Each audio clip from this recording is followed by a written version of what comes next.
이거 지금 뭐 가장 정말 황당한 사건입니다. 왜 안 잘라줘? 어떤 겁니까? 네, 이게 호떡을 왜 안 잘라줘? 이런 얘기였습니다. 그러니까 지난 5일에 대구의 한 호떡집에서 있었던 일인데요. 손님이 호떡을 샀는데 호떡이 너무 크니까 이제 반으로 잘라달라고 얘기를 했습니다.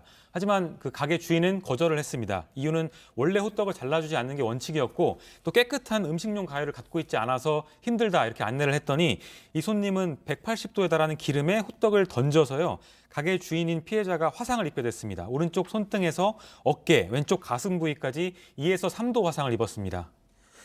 박 변호사님, 네. 3도 화상이면 어느 정도인 거죠, 이게? 화상의 정도, 어우, 화상의 지금 좋으세요. 종류가 4도까지, 1도부터 4도까지 나눌 수가 있고요. 1도가 좀 약하죠. 표피 정도. 그러니까 2도. 이게 숫자가 많으면 많을수록 많을수록 심한 거죠. 높습니다. 4도 정도 되면 이식이 좀 필요한 상황이고 뼈가 들 때 4도인데 3도도 상당히 화상 정도가 심하다고 봐야 됩니다. 피부 전층이 회복이 불가능한 아이고야. 상황이고 그래서 자연적인 치유는 불가능한 색깔이 변할 수도 있고요. 오랫동안 치료가 필요한 아주 중증의 화상 정도가 3도 정도로 볼 수 있을 것 같습니다.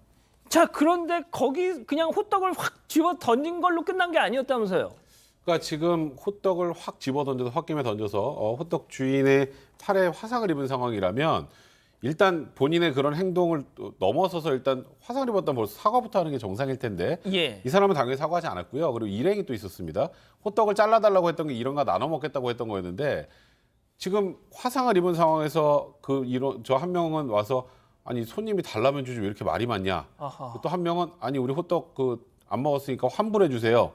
이런 얘기를 했다는데 그러니까 말 그대로 피해자에 대한 사과나 반성의 기미는 지금 이 가해자 그리고 함께 쓴 동행자들 모두 없었던 거라고 봐야 될 것 같습니다. 박 변호사님, 네. 호떡 드셔보신 적 있죠? 너무 좋아하죠. 예. 호떡 그거 자르면 안에 있는 그 속이 막 흘러내리잖아요. 기본이 좀 안 돼 있어요. 호떡에 대한 얘기가 아닙니다. 호떡은 원래 자르는 게 아니에요. 호떡은 이제 같이 접어서 먹거나 왜냐하면 그러니까요. 국물 단 국물 그걸 좀 유지하기 위해서 그래 하는데 모르겠어요.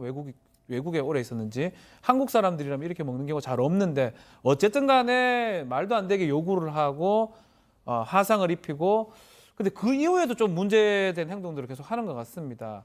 이 피해 점주의 말에 따르면 끝까지 째려봤다고 해요. 또 경찰이 와서 나중에 해결될 때까지도 그 밖에서 저 멀리서 병원 갈 때까지 쳐다봤다고 합니다. 뭐 사과를 하거나 그러지 않고 너무 당당한 그런 모습에 이 피해자 입장에서는 좀 강력한 처벌이 필요하다라고 입장을 밝힌 상황입니다. 그러니까 이제 뭐 그 주인이 아까 송 기자도 잠깐 설명을 했지만 그 가위는 이 음식물에 쓰는 가위가 아니라서 이걸로 못 잘라드린다 그렇게 얘기를 한 건데 그 얘기를 듣고 세상에 저걸 기름이 펄펄 끓는데 저걸 던졌으니 교수님 보통 이런 경우에는 진짜 100번 양보해서 열받아가지고 던졌다고 쳐요. 그런데 기름이 확 튀어가지고 저 업주 몸에 그게 딱 튀었습니다. 그러면은 저 같으면은 죄송합니다 할 것 같아요. 그게 인지상정 아닌가요? 우리 저 양행가께서 어디 다치지 않았냐 미안하다 이렇게 얘기를 하실 분은 던지질 않죠. 뭐 그렇기도 하죠. 예. 근데 이제 지금 요즘 우리 사회에 왜 이렇게 이거 뻔뻔함이라든가 적반하장이 일반화되어 가는지 상당히 걱정스러운데요. 아마 이 사람들의 머릿속에는 아까 하라면 하지 말이 많냐 이렇게 얘기를 하는 것으로 봐서는 이 사람들이 잘못 좀 인식이 되어 있는 것 같아요. 손님은 왕이다라고 하는 그 말을 제가 왕이다. 제일 싫어하거든요. 예. 왜 그러냐면 손님은 돈 낸 만큼의 서비스를 받게 돼 있어요.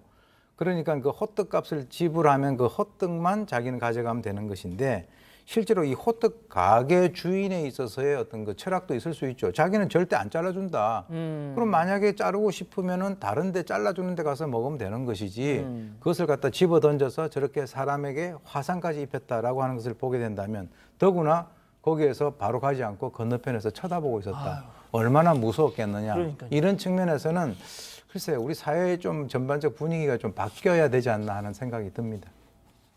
자, 일단 그 법적으로 네. 백 변호사님 어떤 요구를 할 수 있을까요? 일단 형사적인 문제와 민사적인 문제 좀 나눠야 될 것 같은데요. 호떡을 기름판에다 집어던지면 기름이 튀고 기름이 튀면 상대방이 다칠 수 있다는 건 충분히 예견 가능하고요. 그럼요. 그리고 튀어도 어쩔 수 없지라는 생각으로 던졌을 가능성이 많기 때문에 아하. 상해죄 미필적고 인정될 가능성이 있습니다. 그래서 던진 사람은 상해죄로 처벌될 가능성이 일단 1차적으로 있고요. 오. 그리고 민사적으로 생각을 하면 일단 뭐 본인의 고의가 아니라고 하더라도 튀었죠. 튀어서 화상을 입었으면 첫 번째 피해는 치료비입니다. 그렇죠? 치료비. 화상 치료비 다 당연히 이제 물어야 되는 거고요. 예. 치료비뿐만 아니라 지금 저 치료받을 동안 호떡 못 팔아요. 가게문 닫는다고 하더라고요. 그렇죠. 그 예. 가게문을 지금 제가 알기로도 오늘까지 닫고 있는 걸로 알고 예. 있는데 가게문을 닫은 동안은 벌어야 될 돈을 벌지 못했던 것. 그러네. 이제 이걸 소극적 손해라고 합니다.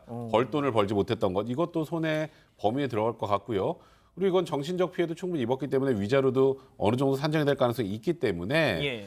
이거는 지금 단순히 화풀이해서 던지고 기분 나쁘고 끝날 게 아니라 형사처벌의 대상이 될 수도 있고 야. 민사 손해배상 대상도 될 수 있는 그런 상황입니다. 그렇군요. 알겠습니다. 자, 오늘 사건 이렇게 정리하고요.